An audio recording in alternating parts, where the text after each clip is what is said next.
Selamat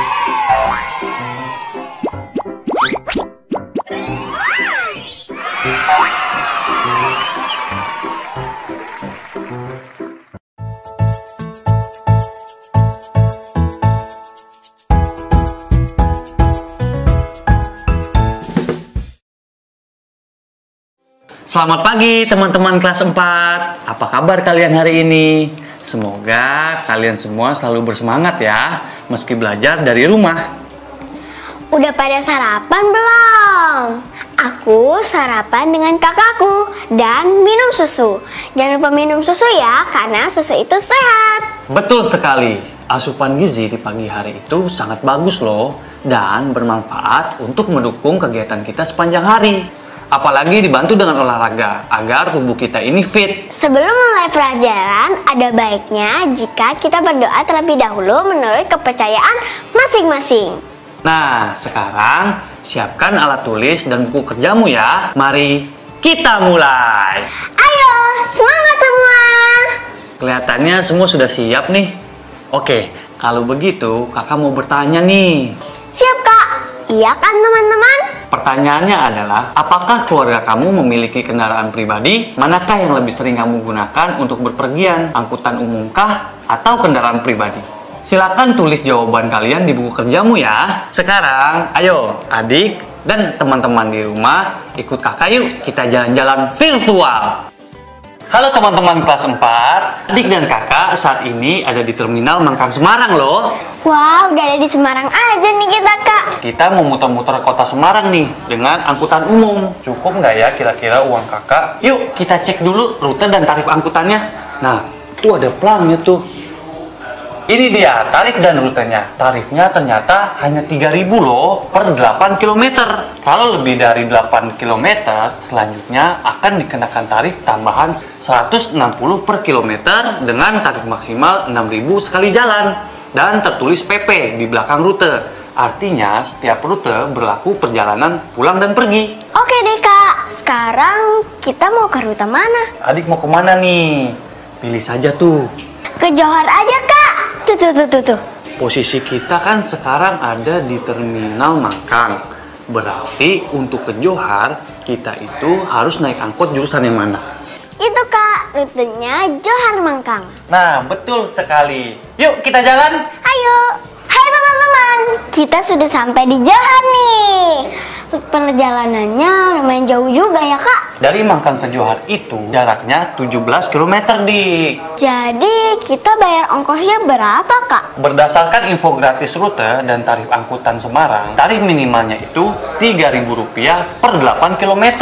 Tapi kan kita lebih dari 8 km kak. Makanya itu kita harus bayar tambahan ongkos Rp160 setiap kilometernya dik. Menghitungnya bagaimana kak? Pertama, kita harus hitung dulu jarak lanjutannya. 17 km dikurangi 8 km, yaitu 9 km deh. Jarak 9 km ini kita kalikan dengan tarif lanjutan, yaitu Rp160. Hasilnya Rp1.440. Untuk mengetahui berapa tarif yang harus dibayarkan, kita jumlahkan tarif minimal dengan tarif lanjutannya, yaitu Rp3.000 ditambah Rp1.440. Hasilnya Rp4.440. Jadi kita bayarnya per orang Rp4.440 ya kak? Yap, betul sekali. Oh, murah juga ya kak? Sekarang kita mau kemana lagi nih? Kemana ya? Kalau kita ke Ungaran gimana dek? Tapi kan tidak ada rute Johor Ungaran kak. Kalau rute Johor Banyumanik melewati Patung Kuda, kita tuh bisa ke sana dik. Tapi kan kita nggak akan ke Banyumanik kak. Iya, tetapi kita bisa ke Ungaran dik. Mau tahu caranya? Begini caranya. Pertama, kita naik angkot jurusan Johor ke Banyumanik. Sebelum sampai di Banyumanik, turun di Patung Kuda. Kita naik angkot lagi dari Patung Kuda ke arah Ungaran. Yeay, sampai juga di Ungaran.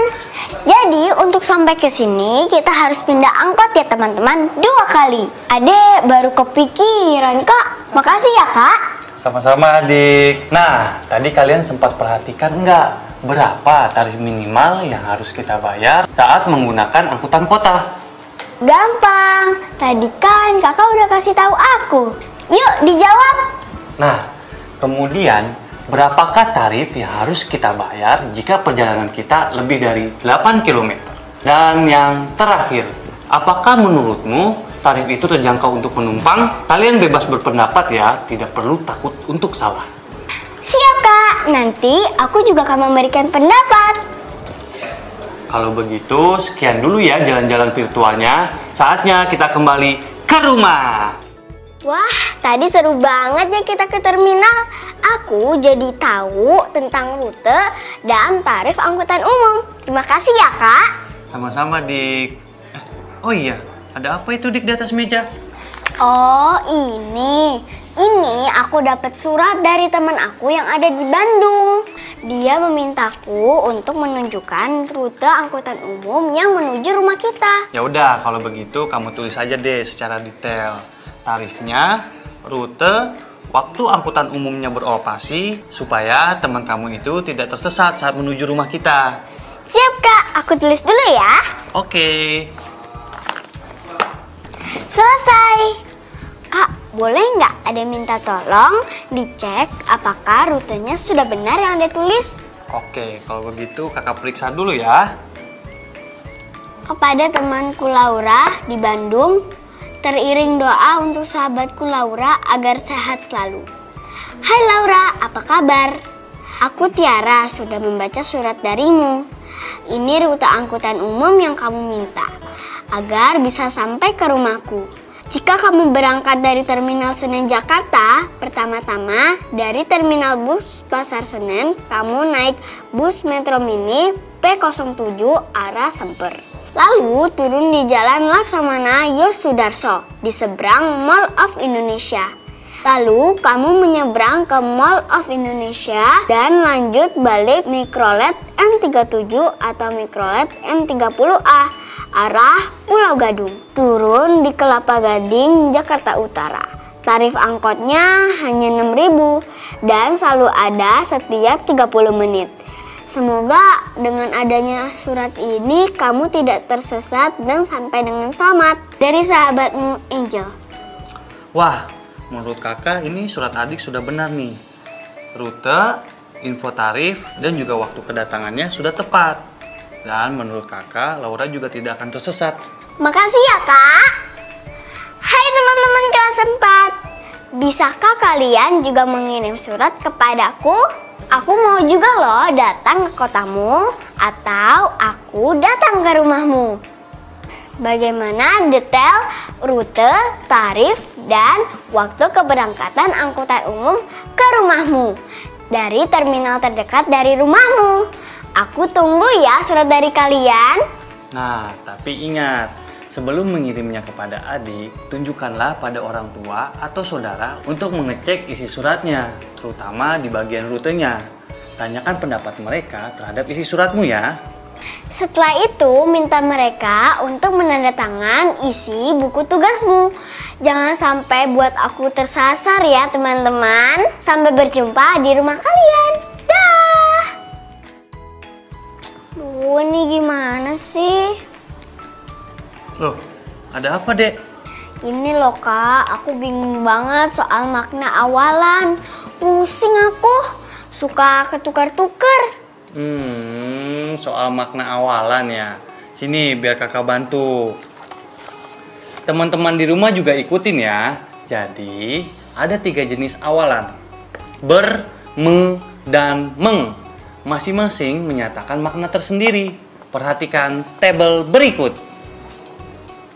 Ini adalah awalan ber, beserta makna-maknanya. Coba perhatikan. Misalnya, ada kalimat adik bercita-cita menjadi polisi. Nah, awalan ber pada kata bercita-cita di sini memiliki makna mempunyai. Jadi, pada kata bercita-cita, maknanya adalah mempunyai cita-cita. Begitupun seterusnya.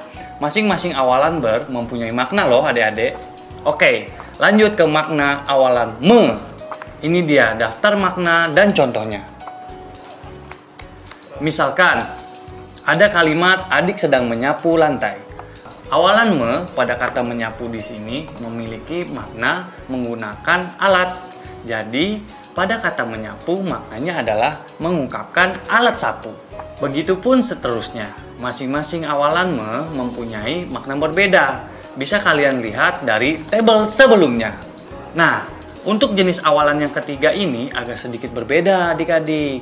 Karena awalan kata me itu akan berubah menjadi meng jika diikuti oleh kata dengan huruf awal A, I, U, E, O, G, H, K, dan KH. Contohnya pada kalimat adik mengambil buku. Kata mengambil di sini berasal dari awalan me ditambah kata ambil. Karena kata depan ambil ada huruf A berubah menjadi mengambil. Gimana adik dan teman-teman di rumah? Sudah paham? Sudah Kak. Teman-teman juga sama kan? Baik. Untuk memastikannya, sekarang tulislah 5 kalimat formal dengan menggunakan awalan ber, me, dan meng. Kakak yakin kalian pasti bisa. Selamat mengerjakan ya. Ya yuk, teman-teman, kita kerjakan. Selesai deh. Teman-teman, aku habis ngisi jurnal bacaan aku nih. Kalian juga jangan sampai lupa mengisinya ya. Apa yang kalian baca hari ini silahkan dituliskan pada jurnalmu ya.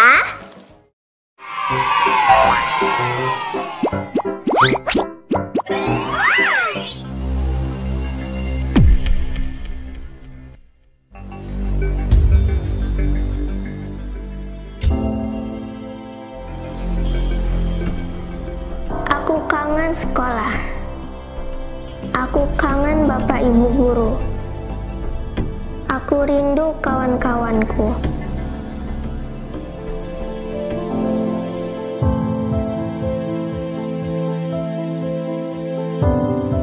Jaga kesehatan ya teman-teman, biar kita bisa cepat bersekolah lagi.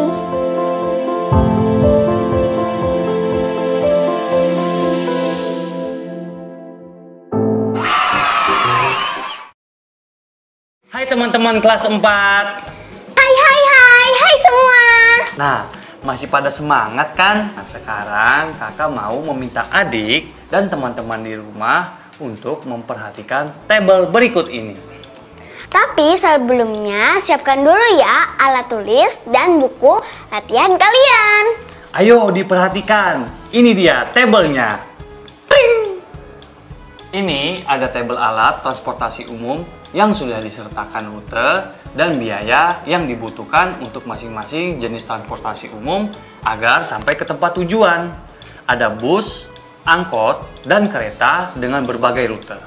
Perhatikan baik-baik ya. Kalau kita punya uang 50.000 untuk biaya transport pergi dan pulang dari Mojokerto ke Surabaya, tentukan yuk biaya perjalanannya dengan melihat tabel ini. Kakak berangkat naik bus, harga tiketnya adalah 10.000. Lalu pulangnya naik kereta, harganya 6.000. Jadi kita masih punya sisa uang 34.000. Benar sekali jawaban adik. Nah, sekarang coba dijawab deh. Jika Intan menyiapkan uang Rp40.000 untuk biaya transportasi pulang pergi dari Surabaya ke Porong, tentukan biaya perjalanan Intan dengan melengkapi tabel berikut. Kira-kira Intan harus naik angkutan apa ya saat berangkat dan pulang? Dan berapa sisa uangnya? Silahkan dijawab ya di buku kerjamu. Selamat mengerjakan. Semangat! Kakak, Yap. kakak lagi ngapain di sini?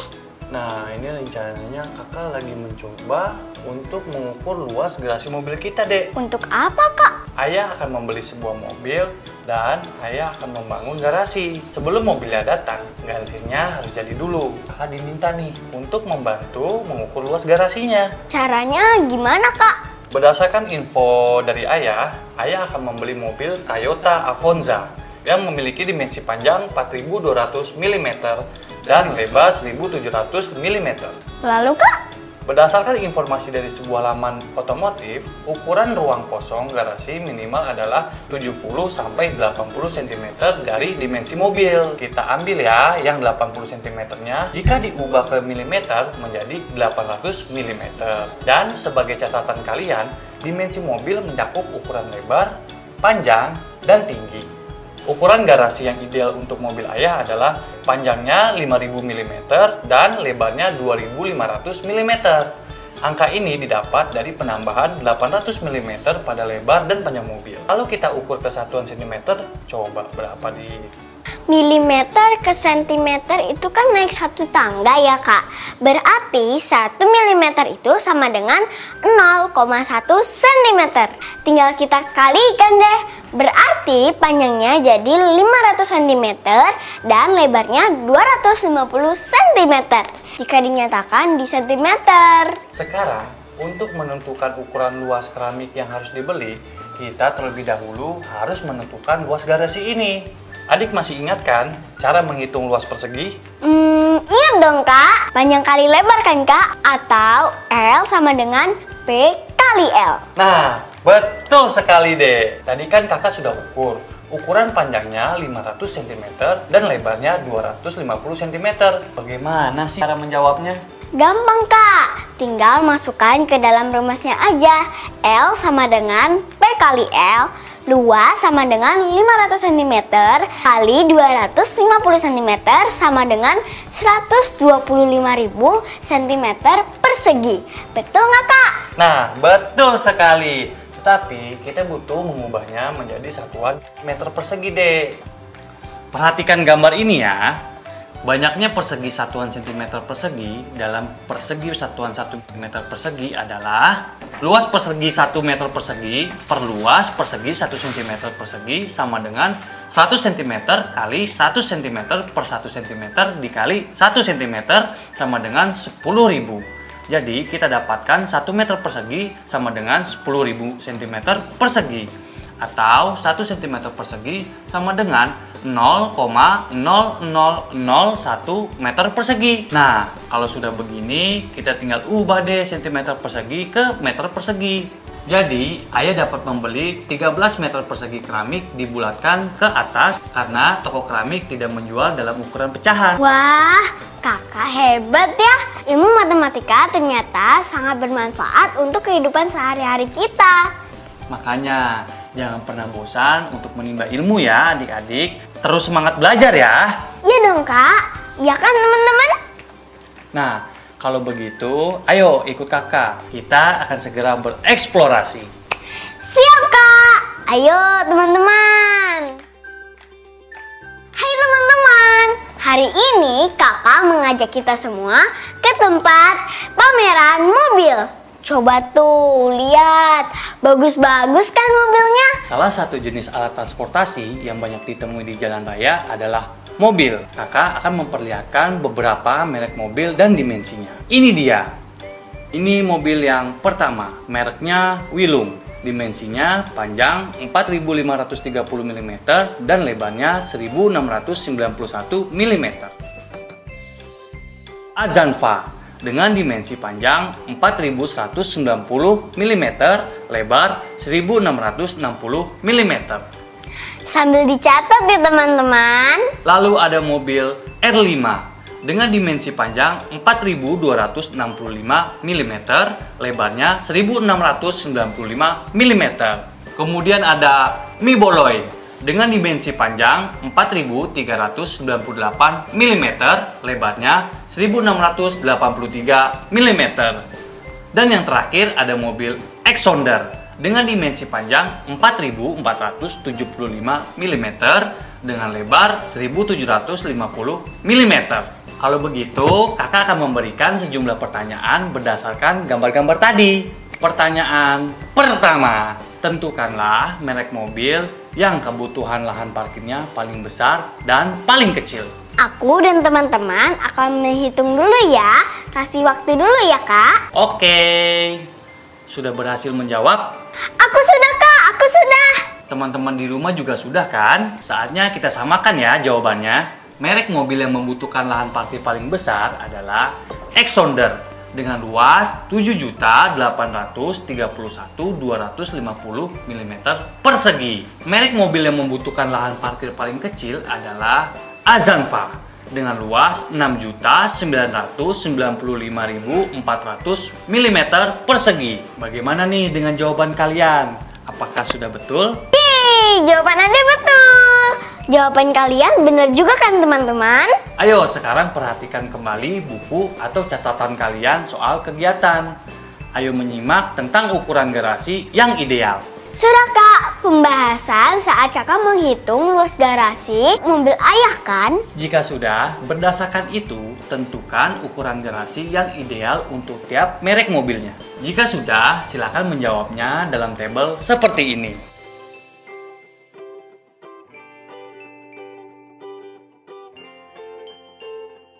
Nah, coba deh adik pilih nih keramik mana kira-kira yang bagus untuk garasi ayah. Aku bingung kak, bagus-bagus semua. Banyak sekali lagi ukurannya. Nah, ada 3 jenis keramik nih dek. Keramik A harganya Rp65.000 per meter persegi. Keramik B harganya Rp55.000 per meter persegi. Keramik C Rp75.000 per meter persegi. Luas garasi kita kan 13 meter persegi kak. Berapa ya dana minimal yang harus disiapkan? Kalau dana minimal berarti kita harus pilih harga keramik termurah dik. Yang Rp55.000 per meter persegi dong kak. Jadi berapa coba dana yang harus kita keluarkan untuk garasi kita? Harga keramik terendah Rp55.000. Garasi kita kan 13 meter persegi. Jadi Rp55.000 dikali 13 dong kak. Sama dengan Rp715.000. Adik ini memang hebat. Sekarang coba kalau dimisalkan Pak Dani hendak membeli keramik untuk garasi mobilnya yang berukuran 3 meter kali 6 meter. Tentukan biaya yang harus dikeluarkan oleh Pak Dani untuk setiap pembelian jenis keramik A, B, dan C. Jika Pak Dani memilih jenis keramik A, maka biaya yang harus dikeluarkan adalah titik. Nah, jika Pak Dani memilih jenis keramik B, maka biaya yang harus dikeluarkan adalah titik. Nah, jika Pak Dani memilih jenis keramik C, maka biaya yang harus dikeluarkan adalah titik. Sudah dicatat? Sudah kak. Mantap! Gimana hari ini? Apa saja nih yang kamu dan teman-teman di rumah dapatkan? Banyak sekali kak. Hari ini kita belajar membaca rute dan tarif angkutan umum. Nah, sangat penting dan berguna bukan? Iya kak. Dengan mengetahui hal ini memudahkan kita untuk bepergian kemanapun dengan kendaraan umum. Kemudian, apalagi sih hal-hal yang kamu dan teman-teman di rumah lakukan hari ini? Aku juga hari ini belajar menuliskan surat untuk temanku. Nah, ada hal lain nggak yang kamu dan teman-teman di rumah baru ketahui? Iya kak, aku jadi tahu makna dari awalan ber, me, dan meng yang ternyata bisa menyatakan berbagai makna. Lalu, apakah ada lagi? Hari ini juga aku dan teman-teman belajar menghitung luas dalam pembuatan garasi mobil yang ideal. Wow, banyak sekali ya yang adik lakukan hari ini. Luar biasa. Terima kasih kak. Ini semua juga berkat dari bantuan kakak. Nah, sama-sama adik. Tak terasa ya, waktu perjumpaan kita sudah selesai. Nah, sekian dulu ya teman-teman semua. Terima kasih sudah mengikuti kakak dan adik hari ini. Semoga ilmu yang kita dapatkan bermanfaat dan dapat diamalkan. Nah, untuk adik-adik di rumah, jangan lupa ya luangkan waktu untuk mengulang kembali pelajarannya. Sampai berjumpa lagi. Aku, Ade Angela Livi dan Kak Kavi pamit dulu ya. Dadah!